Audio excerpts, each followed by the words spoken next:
আমরাও এক নির্দিষ্ট সময় নিয়ে পৃথিবীতে এসেছি, এই নির্দিষ্ট সময় চলে যাবে, আমরাও চলে যাব। আর আল্লাহ সময়ের শপথ এমনি করেননি, ওয়াল আসর, শপথ সময়ের শপথ এমনি করেন। সময় জিনিসটা অতি গুরুত্বপূর্ণ, এই জন্য সময়ের শপথ করা আছে। এবং সময় আল্লাহর আশ্চর্যজনক সৃষ্টিগুলোর একটা সৃষ্টি। সময় কত আশ্চর্যজনক সৃষ্টি! সময়ের আশ্চর্যজনকতা যদি আপনি বুঝতে চান, তাহলে এতটুকু বুঝতে হবে যে সময় আপেক্ষিক। সব বিজ্ঞানের ছাত্ররা জানে যে সময় আপেক্ষিক। আর আপনাকে উদাহরণ দিলে আপনিও বুঝবেন যে হ্যাঁ, সত্যিই সময় আপেক্ষিক। আমি পায়ে হাঁটতেছি, আমার জন্য সময় একরকম। যে ট্রেনে যাচ্ছে তার জন্য সময় একরকম, যে বিমানে যাচ্ছে তার জন্য সময় একরকম। কিন্তু দুঃখজনক হচ্ছে, আমি পায়ে হেঁটেও, বিমানে চলেও, ট্রেনে চলেও আলোর গতিতে চলতে পারছি না। এই জন্য সময়ের বাধ্যবাধকতার মধ্যেই বসবাস করতেছি। আমি কিন্তু সময়ের বাধ্যবাধকতা পার হয়ে যেতে পারবো, এই জন্য সময় আপেক্ষিক। যদি আমি সময় আলোর গতিতে চলতে পারতাম, অথবা আলোর চেয়ে বেশি গতি ধারণ করতে পারতাম, তাহলে আমি সময়কে বিজয় করে নিতাম। এবং বিজ্ঞানীরা প্রমাণ করেছে যে আপনার এই পৃথিবীতে সময়ের দ্রুততার গতি কি? 24 ঘন্টা। 24 ঘন্টায় একদিন এক রাত, এটা হচ্ছে পৃথিবীতে সময়ের দ্রুততার গতি। এই গতি যদি আর অন্য কোনো গ্রহে এর চেয়ে কম অথবা বেশি হয়, তাহলে এখান থেকে একটা মানুষকে উঠিয়ে যদি আমরা ওই গ্রহে পাঠিয়ে দিই, ধরেন কোনো একটা সিস্টেমে পাঠিয়ে দিলাম, ওই মানুষ ওই গ্রহে আর 50 বছর থেকে যদি পৃথিবীতে আগমন করে, তাহলে ওর আর যে সমবয়সী বন্ধু ছিল তাদের চেহারা আর ওর চেহারা মিলবে না। দেখা যাবে ওর সমবয়সী বন্ধু বৃদ্ধ হয়ে গেছে, আর দেখা যাবে ও তখনও যুবক আছে। কেননা ওর জন্য সময় ভিন্নভাবে অতিক্রম হয়েছে, কেননা ও এমন জায়গায় ছিল যেখানে সময়ের গতি ছিল ভিন্ন। এগুলো আমি বলছি না, বিজ্ঞানীরা বলছে। এবং আপনি আরও আশ্চর্য হবেন যে আমরা যদি আজ এখান থেকে অনেক দূরের গ্রহে ভ্রমণ করি, কয়েক লক্ষ, কয়েক হাজার, কয়েক ট্রিলিয়ন, মিলিয়ন কিলোমিটার দূরের, তাহলে অনেক দূরের গ্রহের আলো আমাদের কাছে আসতে যেমন সময় লাগে, এই গ্রহের আলো ওই গ্রহে যেতে সময় লাগবে। তো আপনি ওই রকম দূরত্বের গ্রহে বসে যদি দূরবীন লাগিয়ে মক্কায় দেখেন, তো দেখবেন যে বদরের যুদ্ধ হচ্ছে, দেখবেন যে আল্লাহর নবী হেঁটে বেড়াচ্ছে। মানে আল্লাহর নবী যে সময় এই পৃথিবীতে ছিল, ওই সময় যে আলোটা ছিল, ওই আলোটা এখনো অত দূরের গ্রহে পৌঁছেইনি। আলোর গতিতে পৌঁছতে পৌঁছতে পৌঁছেইনি। ফলত ওই আলোর মধ্যেই ছবি ধারণ হয়। আপনারা আমাকে সাথে সাথে দেখছেন না, একটু হলেও পরে দেখছেন। আমার এখান থেকে আলো আপনার চোখে যেতে যতক্ষণ সময় লাগছে তত পরে দেখছেন, কিন্তু এটা আমরা বুঝি না। তো আমি কি আলোচনা করছিলাম? সময় আল্লাহর সবচেয়ে আশ্চর্যজনক সৃষ্টি। আল্লাহ এই সময় সৃষ্টি করে ছেড়ে দিয়েছে। এই সময়ের মধ্যেই মানুষ আসবে, সময়ের মধ্যে মানুষ শেষ হয়ে যাবে, আর এই সময়ের মধ্যেই পৃথিবী শেষ হয়ে যাবে। পৃথিবী শেষ হওয়ার পর সময় কেমন হবে তার কোনো গ্যারেন্টি নেই। আল্লাহর নবী নিজেই বলছেন যে পৃথিবীর 50,000 বছরের সমান একদিন হতে পারে কিয়ামতের দিন। তা আল্লাহর নবী তো বলে গেলেন সময় আপেক্ষিক। উনি তো প্রমাণ করে গেলেন যে কেমনে কিয়ামতের একদিন পৃথিবীর 50,000 বছরের সমান হতে পারে। মানে তখন সময়ের ডেফিনিশন, সময়ের সংজ্ঞা তখন ভিন্ন। এখন পৃথিবীর জন্য আল্লাহ সময় করে দিয়েছে 24 ঘন্টা একদিন এক রাত। এটা আল্লাহর সৃষ্টি। এই জন্য অনেক জায়গায় গিয়ে দেখবেন মানুষ প্রশ্ন করে, ভাই সৌদি আরবে লাইলাতুল কদর ছিল, আজ এখানে কেমনে লাইলাতুল কদর হয়? বলে আল্লাহ প্রতি রাতে কিভাবে নিচের আসমানে নেমে আসে? সারাদিন সারা পৃথিবীতে তো নিচের আসমান হতেই থাকে, সারাদিন সারা পৃথিবীতে তো শেষ রাত আসতেই থাকে। তো এই শেষ রাত আর এই 24 ঘন্টার দিন রাত আপনার জন্য। আল্লাহ সুবহানাহু ওয়া তাআলা এই ধরনের সময়ের বাইন্ডিংসের ঊর্ধ্বে। আল্লাহর নবী সময়ের এই লিমিটেশনকে অতিক্রম করেছিলেন বলেই এক রাতে কাবা থেকে মসজিদে আকসা থেকে সপ্তম আসমান, আবার সপ্তম আসমান থেকে কাবা, ফজর হওয়ার আগেই ফিরে এসেছেন। মানে ওনার জন্য সময়ের সংজ্ঞা তখন বাতিল হয়ে গেছিল। উনি যে বাহনে আরোহণ করেছিলেন তা আলোর গতির চেয়ে দ্রুততর ছিল। ফলত উনি সময়কে অতিক্রম করে চলে গেছেন, অতিক্রম করে সফর শেষ করে এসেছেন, কিন্তু পৃথিবীতে সময় তার গতিতে চলতেছে, আর উনি সময়ের গতিকে অতিক্রম করে চলে গেছেন। সম্মানিত উপস্থিতি, তাহলে সময় আমাদের জীবন। আমরা সময় নিয়ে খেলতেছি মানে আমাদের জীবন নিয়ে খেলতেছি। আমাদেরকে আল্লাহ সুবহানাহু ওয়া তাআলা যে নির্দিষ্ট সময় দিয়ে পাঠিয়েছে, এই সময়টুকু আমাদের জীবন। এই জন্য এই সময়ের হিসাব আল্লাহ সুবহানাহু ওয়া তাআলা নেবেন। রাসূলুল্লাহ সাল্লাল্লাহু আলাইহি ওয়াসাল্লাম বলেন, নি'মাতান মাগবুনুন ফীহিমা কাসীরুম মিনান নাস। পৃথিবীর দুইটা নিয়ামত, যে দুইটা নিয়ামত সম্পর্কে পৃথিবীর সব মানুষ সবচেয়ে গাফেল। এক আস-সিহ্হা, সুস্বাস্থ্য, ওয়াল ফারাগ, অবসর সময়। পৃথিবীর মানুষেরা সবচেয়ে গাফেল তার স্বাস্থ্য নিয়ে, পৃথিবীর মানুষেরা সবচেয়ে গাফেল তার সময় নিয়ে। স্বাস্থ্য নিয়ে গাফেল দেখেই তো রাত দিন বিড়ি টানে। মানে যে ব্যক্তি বিড়ি এবং সিগারেট খায়, সে কি স্বাস্থ্যের নিয়ামতের মূল্য করে না মূল্য করে না? মূল্যায়ন করে না। সে আল্লাহর দেওয়া এক নিয়ামতকে চোখের সামনে নষ্ট করতেছে। মাদকতার মধ্যে নিমজ্জিত থেকে, নেশার মধ্যে নিমজ্জিত থেকে তার লিভার, তার পাকস্থলী, তার শ্বাসযন্ত্র নষ্ট করে দিচ্ছে। আর ঠিক আর একদিকে একদল যুবক আছে যারা জুয়া, free fire, PUBG, Facebook, YouTube, Twitter, TikTok নিয়ে ব্যস্ত। তো তাদের কাছে কি সময়ের মূল্য আছে? নাই। ওটাই আল্লাহর নবী বলছেন, পৃথিবীর মানুষ সবচেয়ে অবমূল্যায়ন করে আল্লাহর দুটো নিয়ামতকে, এক সময়কে আর এক স্বাস্থ্যকে। এই জন্য সালাফে সালেহিন বলেছেন, ইন্নাল ওয়াক্তা সাইফুন। শোনো দুনিয়ার মানুষ, সময় হচ্ছে তরবারি।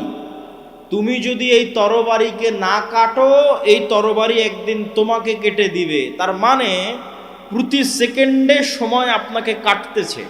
তরবারি প্রতি সেকেন্ডে আপনি সময় দ্বারা জবাই হচ্ছেন। তো আপনি যদি এই প্রতি সেকেন্ড সময়কে কাজে না লাগান, তো একদিন এই তরবারি আপনাকে পরিপূর্ণরূপে কেটে ফেলে দিবে। শেষ, জীবন শেষ হয়ে যাবে, লাইফ শেষ হয়ে যাবে। তখন আর আফসোস করেও কিছু করার থাকবে না।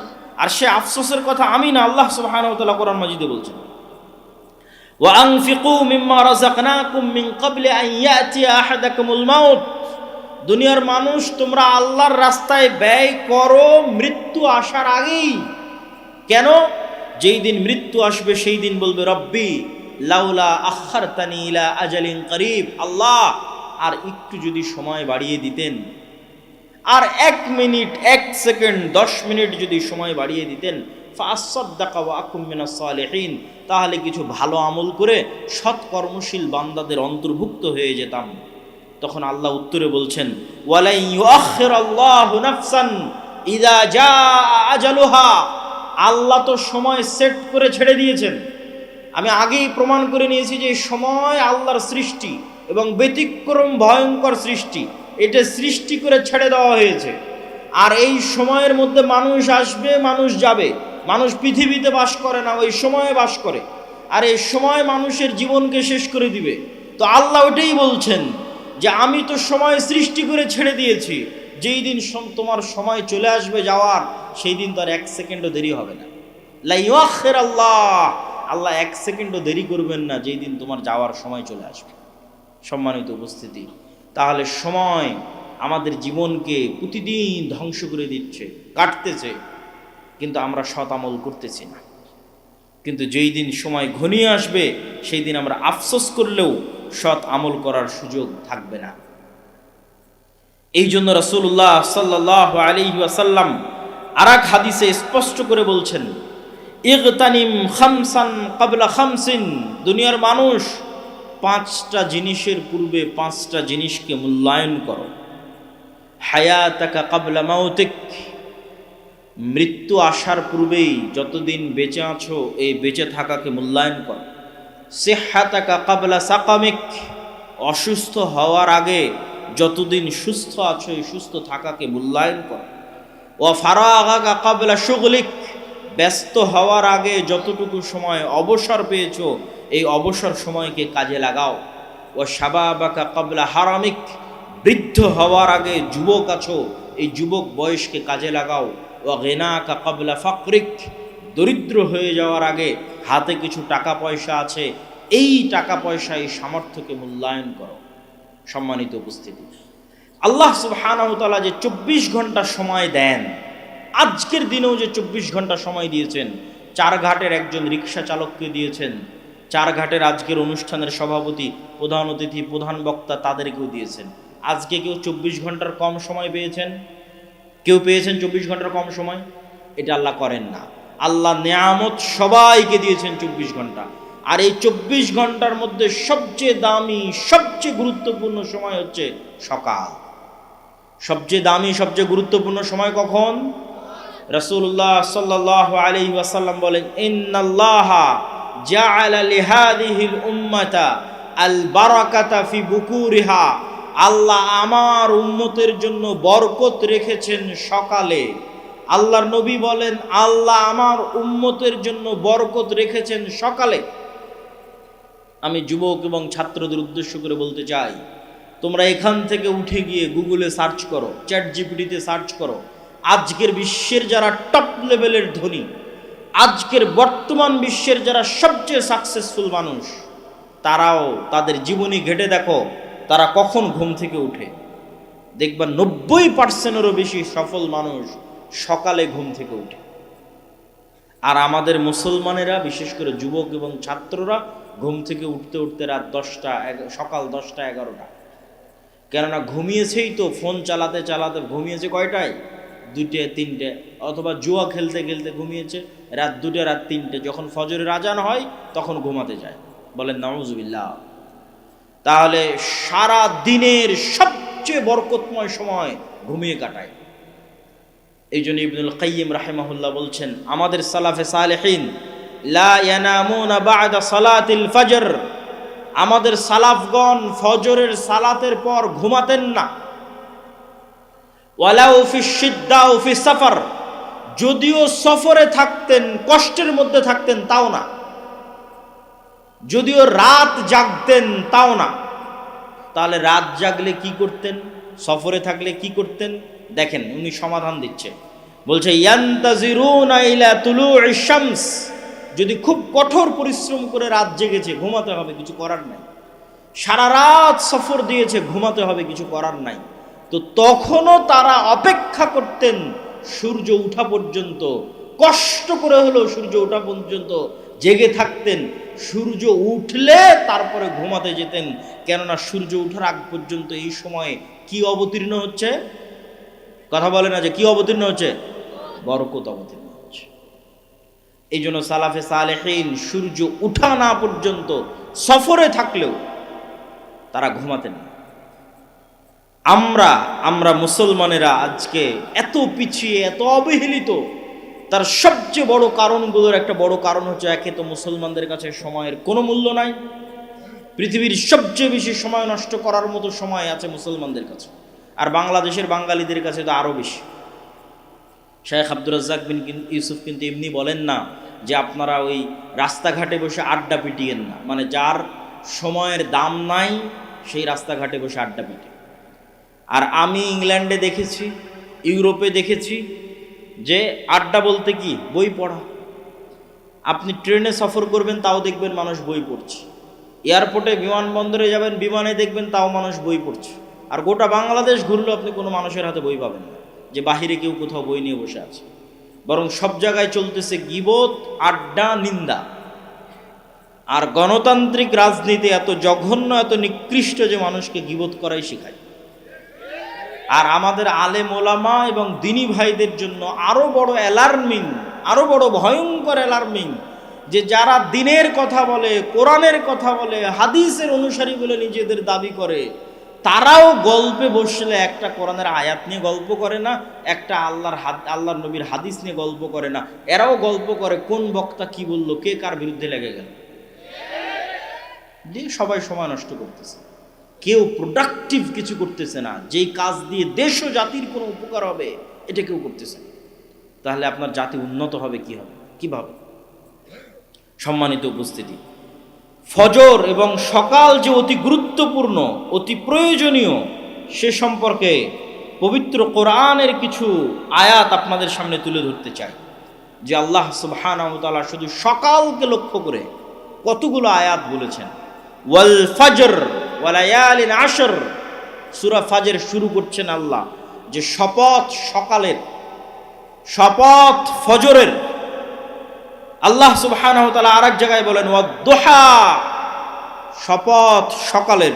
আর এক আয়াতে আল্লাহ সুবহানাহু ওয়া তাআলা বলেন ওয়াস-সুবহি ইযা তানাফফাস, শপথ সকালের, যখন সকাল প্রস্ফুটিত হয়। আর এক আয়াতে আল্লাহ সুবহানাহু ওয়া তাআলা বলেন ওয়ান-নাহারি ইযা তাজাল্লা, শপথ সকালের, শপথ দিনের শুরুর, যখন দিন প্রজ্বলিত হয়। আর অসংখ্য আয়াতে আল্লাহ সুবহানাহু ওয়া তাআলা সকালের শপথ করেছেন, ফজরের শপথ করেছেন, দিনের শুরুর শপথ করেছেন। আর এটা শুধু কোরআন এবং হাদিস দিয়ে জানার বিষয় নয়। আপনি যদি পৃথিবী পরিচালনায় আল্লাহর মূলনীতি দেখেন, পৃথিবী পরিচালনায় আল্লাহর মূলনীতি, যে আল্লাহ কেমনে পৃথিবী চালায়, আল্লাহর সিস্টেমটা কি, তাহলে আপনি দেখবেন ফুল কখন ফোটে? সকালে। আপনি এটা আল্লাহই সিস্টেম করে দিয়েছে যে ফুল ফুটবে সকালে। আপনি আল্লাহর পরিচয়, পৃথিবী পরিচালনার সিস্টেম যদি দেখেন, দেখবেন পাখি, মোরগ, মুরগি এরা সব সকালবেলা ডাকতেছে। তো এরকম প্রকৃতির দিকে যদি আপনি গভীর থেকে গভীর দৃষ্টি দেন, দেখবেন আল্লাহ প্রকৃতি সাজিয়েছে এভাবে যে সারা প্রকৃতি সকালে জেগে যায়। তো যেখানে সারা প্রকৃতি সকালে জাগতেছে, আপনি নিশ্চিত থাকেন আপনার শরীরের ব্লাড সার্কুলেশন, আপনার ব্রেনের কার্যক্ষমতা ওভাবেই জাগে। আপনি বিজ্ঞানীদের কাছে যান, ডাক্তারের কাছে যান, যে চন্দ্রের উত্থান পতনের সাথে মানুষের রক্তের উত্থান পতন হয় কিনা, সকাল সন্ধ্যা এবং রাতের সাথে মানুষের ব্রেন এবং রক্ত কাজ করে কিনা। ডাক্তারেরা আপনাকে সহমত জানাবে যে হ্যাঁ, মানুষেরও প্রাকৃতিকভাবে মানুষের শরীরের রক্ত, মানুষের ব্রেন সকালে বেশি প্রোডাক্টিভ থাকে। তো সারা পৃথিবী সকালে জাগিয়ে রেখেছে আল্লাহ, আপনার শরীরকেও জাগিয়ে রেখেছে সকালে। কিন্তু আপনি জোরপূর্বক সকালে ঘুমাচ্ছেন। আপনি যদি ব্যর্থ না হন, আপনি যদি অসফল কাম না হন, আপনি যদি আপনার জীবনে আনসাকসেসফুল না হন, গরিব না থাকেন, দরিদ্র না থাকেন, অনুন্নত না থাকেন, তাহলে পৃথিবীতে আর কেউ গরিব, দরিদ্র, অনুন্নত থাকবে না। আর যদি আপনি সকালকে একবার কাজে লাগানো শুরু করেন, একবার, যে কোনো ছাত্র, যে কোনো ব্যবসায়ী, যে কোনো কৃষক, যে বলবে যে না আমি ফজরের সালাতে উঠব এবং ফজরের পরের এই সময়কে কাজে লাগাবো, তাকে ধনী হতেই হবে। এটি নিয়ম পৃথিবীর। আল্লাহ সুবহানাহু ওয়া তাআলা বলেন ফাইদা কুদিয়াতিস সালাত ফান্তাশিরু ফিল আরদ ওয়াবতাগু মিন ফাজলিল্লাহ, যখন সালাত আদায় শেষ হয়ে যায়, ফজরের সালাত, ফরজ সালাত, যখন সালাত আদায় শেষ হয়ে যায়, তোমরা আল্লাহর জমিনে ছড়িয়ে পড়ো আর আল্লাহর দয়া অনুসন্ধান করো। আবারও শুনেন, তোমরা আল্লাহর জমিনে ছড়িয়ে পড়ো, আল্লাহর দয়া অনুসন্ধান করো। ওই যে একটা ধানের বীজ বপন করেছেন, ওখান থেকে গাছ উৎপন্ন হচ্ছে, এটা আল্লাহর দয়া। পৃথিবীর প্রত্যেক ইঞ্চি জায়গায় আল্লাহর দয়া ছড়িয়ে ছিটিয়ে আছে। পৃথিবীর এমন কোনো জায়গা যেখান থেকে 1 টাকা হালাল উপায়ে অর্জন করা যাবে, ওই 1 টাকা আল্লাহর দয়া, ওইটা আল্লাহ অনুসন্ধানে বেরিয়ে পড়তে বলেছেন। ফজরের সালাতের পর আল্লাহ সুবহানাহু ওয়া তাআলা ঘুমাতে বলেননি। অতএব হে যুবক ভাইয়েরা, হে চারঘাটের মানুষেরা, আপনাদের যে লাইফ স্টাইল, জীবনের যে ধরন, এটা আপনার স্বাস্থ্যকে ধ্বংস করছে, আপনার শরীরকে ধ্বংস করছে, আপনার সময়কে নষ্ট করছে, আপনাকে গরিব বানিয়ে দিচ্ছে। এই সময়কে আপনাকে কাজে লাগাতে হবে। এই পুরো 24 ঘন্টার সময়ের মধ্যে সকালের পরের দ্বিতীয় গুরুত্বপূর্ণ সময়, একটা গুরুত্বপূর্ণ সময় আপনাদের সামনে আলোচনা করলাম সকাল, আর একটা দ্বিতীয় গুরুত্বপূর্ণ সময় হচ্ছে রাতের শেষ ভাগ। আল্লাহ সুবহানাহু ওয়া তাআলা যদি পৃথিবীতে কাউকে বড় থেকে বড় সফলতা দান করতে চান, যে বড় থেকে বড় সফলতা আল্লাহ দান করবেন, তাহলে রাতের সালাত, রাতের শেষ অংশের সালাতের কোনো বিকল্প নাই, যাকে বলে তাহাজ্জুদের সালাত।